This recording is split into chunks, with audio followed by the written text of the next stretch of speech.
Bienvenue sur Africa 24 dans cette nouvelle édition du QG News. Voici les titres de l'actualité. Nomination surprise de Dlamini Zuma à l'Assemblée nationale en Afrique du Sud. Elle remplace un député de la majorité sur le départ. Une promotion qui suscite de nouvelles polémiques.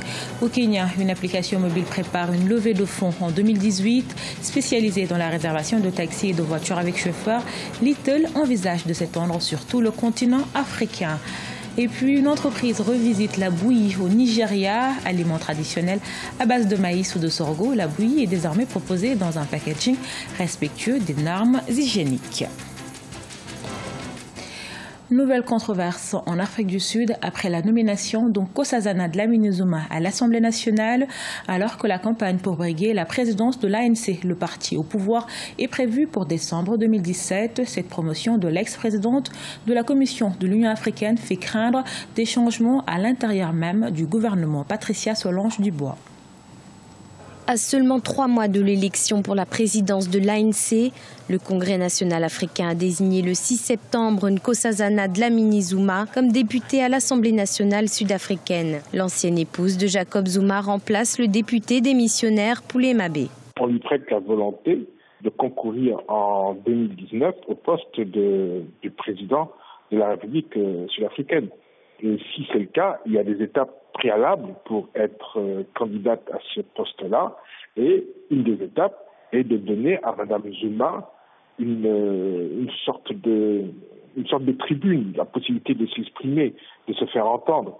La nomination de Nkosazana Dlamini Zuma fait craindre des changements en profondeur à l'intérieur même du gouvernement. De son côté, le secrétaire général de l'ANC, Gwede Mantashe, a tenu à éclaircir la situation, affirmant que cette nomination serait prévue depuis la fin du mandat de Nkosazana Dlamini Zuma à l'Union africaine en janvier 2017. Dans l'opposition, vous avez un parti, c'est l'Alliance démocratique, qui ne voit pas d'un très bon œil la nomination de Mme Zuma. Ils s'opposent à cette nomination-là, le fait qu'il va y avoir une purge, et que c'est surtout le contrôle de l'État par une famille, parce que il y aurait un lien très fort entre Zuma et son ex-femme et tout un ensemble de personnes qui graviteraient comme ça autour de ces deux personnages politiques.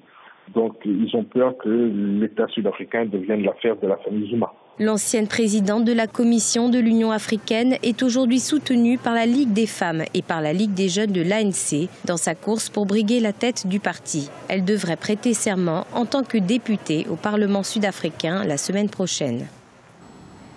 Initialement prévu pour ce lundi 11 septembre, le procès sur l'assassinat du journaliste guinéen Mohamed Koula Diallo a été reporté de 15 jours en raison, selon le parquet, l'absence du procureur chargé du dossier, un argument jugé insuffisant par la défense. Reportage de notre correspondant Emmanuel Milimono. Les proches du journaliste Mohamed Koula Diallo devront encore patienter durant 2 semaines. Le tribunal de première instance de Dixine à Conakry, la capitale guinéenne où se tient le procès, a reporté les audiences pour le lundi 25 septembre 2017. La faute à l'absence du procureur principal et la non-maîtrise du dossier par son substitut. Pendant que nos clients sont en train de mourir à petit feu dans l'injustice totale en prison, hélas, le dossier a été renvoyé, ce qui viole le principe sacro-saint du ministère public qui est l'unicité et l'interchangeabilité. Pour la défense, les motifs invoqués pour justifier ce report ne sont pas suffisants, d'autant plus qu'ils prolongent la détention des accusés. La demande de mise en liberté provisoire formulée a par ailleurs été rejetée par la Cour. Les dispositions du Code de procédure pénale sont claires. La mise en liberté provisoire peut être refusée si la détention est l'unique moyen pour conserver les preuves de l'infraction qui a été commise, ou alors pour empêcher que les troubles qui ont été causés lors de la commission de l'infraction ne soient renouvelés. Mohamed Koula Diallo, journaliste du site internet guinée7.com, a été atteint d'une balle le vendredi 6 février 2016 à l'entrée du siège de l'Union des forces démocratiques de Guinée, UFDG, parti du chef de file de l'opposition, celui d'Alain Diallo. Au moins 3 personnes sont poursuivies dans ce dossier, dont des membres de la garde rapprochée du principal leader de l'opposition. Ils sont actuellement détenus à la prison civile de Conakry. Toujours en Guinée, le Parlement adopte le budget rectificatif des élections locales attendues depuis 2005. Ces élections ne devraient pas avoir lieu d'ici la fin de l'année selon le comité de suivi du dialogue interguinéen. Le mandat des maires est échu depuis 7 ans et l'opposition réclame la tenue de ces scrutins dont le budget est inférieur aux estimations souhaitées par la commission électorale pour organiser ces élections.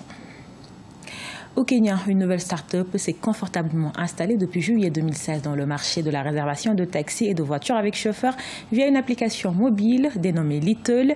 L'application se prépare à une levée de fonds en 2018 avec comme objectif s'étendre sur tout le continent africain. Fanny Monichi. Lily Morioki est chauffeur Little. Cela fait désormais 1 an qu'elle collabore avec la compagnie de taxis particuliers, concurrent direct de Uber au Kenya. Lily Morioki perçoit un salaire de 266 à 400 $ par semaine et ses clients sont surtout des clientes. C'est une entreprise unique pour moi car il y a une option pour que nos clients choisissent le service de base. Et il y a une option pour les femmes. La plupart de mes clients sont des femmes et elles choisissent cette option. Je préfère qu'elles aient ce choix. L'application Little compte près de 5000 conducteurs qui peuvent offrir jusqu'à 12 000 courses par jour aux heures de pointe. Avec ce succès grandissant, la compagnie compte diversifier ses fonctionnalités. Des courses en moto, connues au Kenya sous le nom de Boda Boda, sont proposées. Et les usagers pourront bientôt emprunter un bus électrique avec des services de navette à Nairobi. Le plan est d'avoir aussi un bus électrique. Je pense que le trafic est un gros problème. Le trafic et la pollution sont des problèmes pour la ville. Nous pensons que nous pouvons contribuer à notre niveau à améliorer les choses. C'est pourquoi nous allons prendre un bus électrique. L'application Little propose un porte-monnaie électronique intégré, offert en partenariat avec Safaricom sur la plateforme de transfert d'argent M-Pesa. Prochaine étape, une levée de fonds qui devrait permettre une entrée sur le marché nigérian à l'horizon 2018. Au Nigeria, l'entreprise Bubis Foods a fait de la bouillie ordinaire un business lucratif fondé en 2012 par une mère de 3 enfants. Elle propose cet aliment de base traditionnel largement consommé en Afrique dans un packaging respectueux des normes hygiéniques. Corinne Comdem. Fabriquée à base de maïs ou encore de sorgho, la bouillie est un aliment de base traditionnel largement consommé en Afrique. Très populaire et abordable, l'entrepreneur nigériane Ijoma Ndukwe a fait de sa vente une activité lucrative. Communément appelée pap ou akamu au Nigeria, la bouillie commercialisée par l'entreprise Bubis Foods est conditionnée dans un emballage étiqueté et commode, garantissant une préparation hygiénique et également adaptée à l'exportation. Je me suis dit qu'il y avait plusieurs mères comme moi qui voulaient donner à leurs enfants cet aliment de base, ce repas traditionnel avec lequel nous avons tous grandi.